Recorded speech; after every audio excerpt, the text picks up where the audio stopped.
The man ecological pattern was predicated very much, as with the wolf, on his ability to move about with his legs. We'll recognize that the human being has a very different ecological pattern from that of a tree. A tree has roots and cannot move around. The tree regenerates by developing its flowers, fruit, and seed, and then the seed is designed as a little aeronautical device to get into the wind and to be distributed on by the wind. Inasmuch as there are prevailing winds around the earth, it's very interesting. We have pine tree belts and palm tree belts that go right around the earth, so that it is true then that that kind of life as tree does travel, but it travels only from generation to generation by blowing around the earth. Man, along with the birds and the fish and other animals, has ability to move within its own generation, which is a very different kind of a growth. And it has then the ability to advance and retreat. And really trying to understand about man and how to serve man, we have to really understand then this basic fact that he does have the ability to move. Very often men have felt themselves to be such a small part of so great an earth. They've felt that they did not move around very much. Therefore, they have really tended to liken themselves more to a tree than the wolf. And they've thought about putting down roots, they say, and the family stays pretty much in the same place. But the fact is that their real survival capability was built into their ability to move, to advance and retreat, to run away and fight another day. Discover then that man on his feet can only move a very short distance, even though he has fairly long legs. The armies of prominent countries around the earth, Swiss Army, English Army, German Army, United States Army, French Army, have measured the distances that people walk. They put pedometers not only on soldiers, but they had test cases of pedometers put on trained nurses, on housewives, and on the butcher and the postman and trained nurse and so forth. It has been found that humanity walks an average of 1,300 miles a year. Of course, there's some people, invalids, don't move around, and there are other people that are going to be covering 1,700 miles, but average is 1,300. Probably has been that for all ages of man. Now, up to the time of World War I, man was moving around primarily on his feet, aided mildly by horses. Not too many men had horses, and so that the people who had horses covered a little more distance, but not prominently greater. The majority didn't change the average of man. And the world began to mobilize, so that by 1919 in America, we were riding in some vehicle or another, getting around from here to there other than by our feet, a distance of 1,600 miles a year. We were still walking the 1,300. We sat in the car seat instead of in the front parlor seat, and instead of getting up and walking into the kitchen, we got up and walked in the drugstore out of the automobile. The automobile really became a little mobile section of our front porch, got glazed in and put wheels on it and rolled down the street. So men went over the horizon. So we were then walking 1,300, riding 1,600, a total of 2,900 miles a year. Since that time, this mobilization of total man has been increasing very, very rapidly, not just in America, but all around the world. As we went into World War II in America, we were moving a distance of 4,500 miles a year. The average salesman was riding 30,000 a year, the average housewife 10,000, the average air hostess 100,000. We used to say up to World War I that the people who went out of town were the irresponsible ones. They were gypsies. Suddenly, our whole world has changed. We're at the point where Einstein is right instead of Newton, and change is beginning to be normal. Motion was an omni-motion universe. It begins to be normal to man's way of thinking and feeling. Discovers an extraordinary value not only of his legs, but of his intellect, to perceive of the principles of locomotion and to be able to externalize those motions into these ecological tools by virtue of which man then began to alter his whole environment. At the present moment, average man in America is going 10,000 miles a year. A man of my age, I have gone by land vehicles 1.5 million miles in my lifetime, and I've flown 1.25 million miles. I'm fairly typical of the new sweep out of this post-World War I man. So for the first time in the history of any living species, the living species began to alter its relationship to its environment very, very rapidly. The bird didn't change it. It did have the tools all right, but it didn't change its ecological pattern. Humanity was the first to ever change its ecological patterning. We're at a point now where we are covering so much distance that, for instance, in the United States citizenry, there are now outside of the United States more citizens all the time traveling around the world than there were citizens in the United States at the time that we became the United States. The patterning is towards becoming a total world man. And we see then the mobilization bringing about some very strange new results. As, for instance, the new factory can be a great distance away, and so people move great distances for their jobs. The census of 1950 showed that every year 20% of America moved out of town. When I was a young man, we had moving day twice a year in the spring and the fall, at which time the sort of economic balance that people hadn't done very well moved into poorer quarters, and people who moved into had more money moved into better quarters. There were sort of musical chairs all in town. But suddenly we discovered that people were moving out of town. If people were moving out of town 20% every year, meant that every 5 years America moved out of town. And if there are any people who don't move out of town and say, I don't think that's really the pattern, I can then point out that I'm the typical balance to them, and I keep up the average because I move out of town every week. And so that man is really mobilizing that way. The last census, 1960, preliminary figures coming in show that America is moving out of town every 3 years. Now this gets to be very significant in as much as we have, for instance, national elections every 4 years. While we're moving out of town every 5 years, you about had time to get in place in the musical chairs before the next vote came along and you could vote. But even the last election, over 10 million of the potentially voting electorate could not vote because they just hadn't been in town long enough to qualify.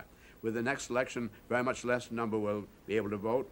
And with the velocity at which we are apparently moving out of town and becoming world men, very soon we will not be able to carry on a national election on a geographical basis. We'll have to have some new kind of a fundamental base, possibly it'll be an occupational base. And then say then that man is, with the industrial equation, vastly altering his ecological patterning so rapidly that the earth is, as we all know, shrunk. I have a good picture of that. If we have a sphere which is 20 feet in diameter, I'm going to use that as my basic model, and that would represent the rate at which man could get around the world if he had to walk around the world, and I had a pathway for him to walk the 25,000 miles around the world. We give him a horse, and it shrinks from a 20-foot ball down to a ball about 6 feet in diameter. We give him the clipper ship, and the earth began to shrink some more. The railway and the steamship shrunk the earth down to about the size of a baseball. Then we give him the airplane, and it shrinks down to a golf ball, and with the latest jets down to about the size of a pea. These are the actual ratios of shrinkage, and that's approximately occurred during my living time. This is then the first time in the history of any known living species where a living species has altered this relationship to the universe. We have this idea of our being in a very extraordinary new kind of an acceleration. With the new ships about to come up, these supersonic transport ships, which we will have within another 5 years, we'll be able to get up after breakfast, reach any point on the earth, do our day's work, and be home for dinner. So we'll be realistically in a one-town world.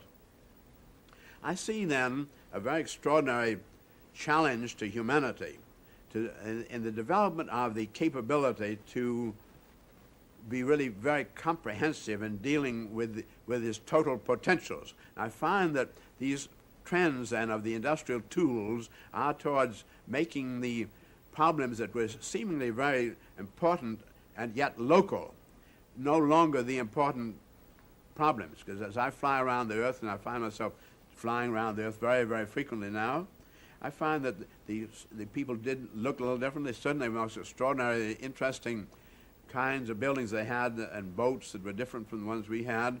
But I find that they're beginning to use the same, the airports are going to be all the same, and they're beginning to fly the same kind of airplanes. And there is a new kind of relationship of man coming to the whole earth. I'm quite confident that this is not going to eliminate the interestingness of the earth, because I'm quite sure that man is going to have more and more realization of this, and he's going to do more and more about preserving the very interesting typical kinds of old ecology. And he'll uncover thousands of years earlier archaeology, particularly as he goes below the surface of the sea, because man has so far inhabited only 1/4 of the Earth's surface, which is the dry land. In fact, he only inhabits about a 1/4 of 1/4, so he's about 1/16 of the Earth, the little postage stamp area that he has had his ecological swing out in. He's now going, we know, skin diving and bathyscaping and so forth, and atomic submarining into the depths of the water. So he's going to get to occupy that total ocean bottom. He's going to pull up the old ships yesterday. We're going to understand a great deal more about the history of man. Life is going to get more interesting rather than less interesting, but very definitely we're in a new kind of a challenge where we're dealing with the success of total man rather than the success of the local man. This interesting, challenging new world of the welfare of total man requires a new kind of understanding and approach to his problems. It comes from recognizing the unique qualities of the new era. I hear many people say the scientists seem to be the only ones who are optimistic about our future. I don't think this is because the scientists are unrealistic, but because the people who are saying it are saying what they're saying under very powerful conditioned reflexes. They're used to certain kinds of patterns, and the scientists are scientists because they are making measurements and discovering patterns which are not controlled necessarily by conditioned reflexes. Maybe the scientists that are studying conditioned reflexes, but by and large, the scientists are beginning to discover certain factors regarding universe and factors regarding humanity that indicate, for instance, that the potential of man on Earth is really very high. And we recognize that most human beings are born with and very free, but they're told very early that things are not quite so soft as they've been in the home, and the fact that they're going to be pretty tough when they get out in the world, that they're going to have to earn a living, and they're going to have to earn a living and they're going to have to hustle to get that job, because there are not enough jobs to go around, there's not enough food to go around, there's not enough of anything to go around. The fact is, right now, 44% of humanity are using all the metals that have been ever mined on the face of the earth, and we're not finding more metals as fast as more people are being born. Therefore, seemingly, there's not enough to go around. But the fact is that whereas 44% of humanity are now enjoying the industrial equation, at the turn of the century, less than 1% of humanity are enjoying it. As we entered World War I, 4% of humanity were beginning to enjoy higher standard of living. As we came into World War II, 20%. So now we're up to 44%. And this is despite the fact that the people are increasing more rapidly than we're finding more metals. So how are we having this higher and higher standard of living for more and more people? Because we're learning to do more with less. Now, this is the kind of thing that the man on the street doesn't realize the impact of. And the everyday man is conditioned to look at the fact that he's supposed to earn a living in this seemingly scarce world. But the scientist looks at that curve, the fact that the numbers are being served by the industrial equation is increasing very rapidly as we do more with less, and all he has to do is examine the total overall efficiency that is operative, the overall efficiency of the machinery. Operative in industry today is only about 4% efficient. That is the amount of work that is realized by the machine out of the energy that's put in is only about 4%. That's a very low percent. An automobile, which is a very poor piece of design today, is 15% efficient theoretically. So it is more than 3 times more efficient than the overall machinery being used by man. Therefore, to take care of all men instead of 44% of men would simply mean, say, threefolding the overall efficiency, and that is coming. We know it's coming because I'll give you the gas turbine, which is 25% efficient. I'll give you some of the latest kinds of the fuel cell. It gets up to around 80% efficiency. The new kinds of technology that are coming in are going to throw the efficiency so high that the scientist knows that we're going to be able to make the total resources of the earth more than adequate to all men. I find that there's a great vanity of man that is developed in the conditioned reflexes, because in conditioned reflexes men were very fearful and really didn't know their way around, yet they'd like to put up a strong front in order to try to have it in the you or me to be sure that their family was in, so they tried to put up a front that where just the front alone was a tool that brought a lot to them. But I don't know any human being who can stand up before us and tell us really very much about himself. For instance, I don't know any human being who can say, I am consciously pushing each of the million hairs out through the top of my head at certain preferred rates and shapes and colors. In fact, I don't know any man knows why he has hair, let alone to be able to tell me he's coordinating that. Even though he knows his heart beats and he breathes, and he knows that they are on some kind of a frequency. He doesn't have anything to do with the frequency and the coordination of his heart beating and his breathing. In fact, he does fabulous numbers of things here in his head. 14 quadrillion, about a quadrillion times a quadrillion, if you multiply that out, would give you about the number of atoms that are in beautiful patterning interaction as our brain. We don't have anything to do with that. We don't know how that works at all. Most extraordinary computer. Men don't know why they're successful at all. In fact, men are so vain and so local and so ignorant that they are the greatest obstacle to man's success. So, therefore, the scientist happens to be a little better educated, a little freed of the conditioned reflex. Therefore, I'm not surprised that he sees things this way. Now, therefore, I'd say that it's quite clear that out of adversity, man has been very greatly advantaged. And I find that this is memorialized way, way back. Long ago, men used to drift on logs, making rafts with the tides and with the winds. After a while, they learned that they could do something very extraordinary, that they found that a raft, the minimum raft, could be made out of 2 logs. It would not tend to roll over the way 1 log rolls over. Connecting 2 logs, it wouldn't roll over, and that was raft. If you had two logs parallel to one another, you'll find that the frontal area of the 2 logs, as you look at them from their ends, have very little resistance, but looked at sideways have very great resistance. Therefore, when the wind blew against the raft tended to drift in the direction of the logs are pointing, rather than directly to leeward. Men learned gradually then that with the wind blowing hard on their raft, and it was not going downwind but going sideways, that they'd had a momentum. Therefore, they could stick another flattened piece of wood down in between the 2 logs, and they could steer it, and they could make it literally go up into the wind. This was a very extraordinary kind of realization. And with it came the ability to develop into the wind sailing, so they began to make sails which caught more wind and drove it faster. And this is the way, for instance, an ice boat today, which slips along the ice very beautifully, but in absolute grooves as those logs try to be in the water. But the ice skates are very much sharper, the ice boat. And in the 30-mile-an-hour wind, we'll get up to 60-mile-an-hour speed out of this angular relationship of drive. Men then learned that they could literally sail into the wind. Therefore, the adversity, which was the wind would seem to be blowing against them, turned to be, if you could use your head and learn how to use angles and so forth, you could literally beat to windward. And that's what they learned to do. And long ago, fishermen learned to do that in the South Seas. And we find in Japan, great island people are sea people. There's a Children's Day today, and Children's Day in Japan is characterized by most beautiful decoration on all the houses, and they're great long fish streamers. They are fish kites.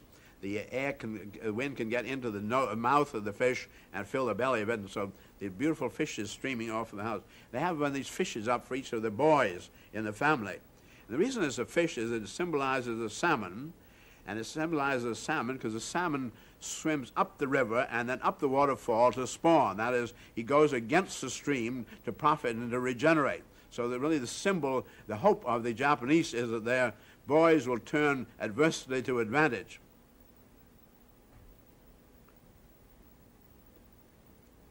Turning adversity to advantage and turning it into tools, I'd like to think a little more about tools themselves. I found that it's very interesting to realize we have no tools that are not extroversions of internal or organic functions of the human being. As for instance, the human being no sooner is born than he begins to discover he's thirsty. Nobody has to tell him to be thirsty; he just discovers he's thirsty, and when he gets large enough to get around on his feet, old enough to get around on his feet, he'll find water if he can when he's thirsty. And he discovers pretty soon that you don't find water every time you want it. But when he does find water, he finds that he can inhibit that water by, he watches a cat and a dog, and they lap it up. And I watched lots of children trying to lap up water. But they find it is easier to cup their hands and get out the water. They can handle more in their hands, so they will tend to do that. And they discover then that they don't have water when they want it. They can cup it with their hands when they do find it. They might say when they do find quite a lot of very good water, they might say, why don't I hold it some more in my cupped hands until I'm going to be thirsty again? Well, they discover they don't have their hands available to do other extraordinary tasks that their hand is adapted to do, to give them an extension of the stick. So what they did was to invent an imitation cup, imitation cupped hands, and that is the beginning of our pottery vessel. In fact, the basketry, which they used first, and tarred it and so forth, they made a vessel. And the vessel, the concave container is really one of the most fundamental, the earliest of all of our inventions. Therefore, there we can really see that what happened was he left his hands behind by the well to have extra hands ready. Then he made hands that could handle hotter liquids than his bare hands could handle. Everywhere we can see the tool being extended. In fact, we discover all of our tools have been developed from our recognition of repeated functions that were integral functions when we suddenly said, why do I stand over here to do this every time when I can invent this thing which will do it when I'm away from it?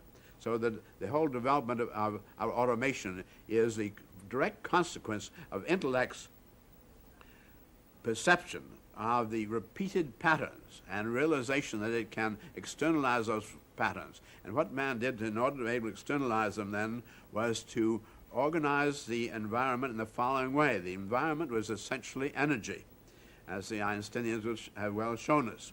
We have energy as matter.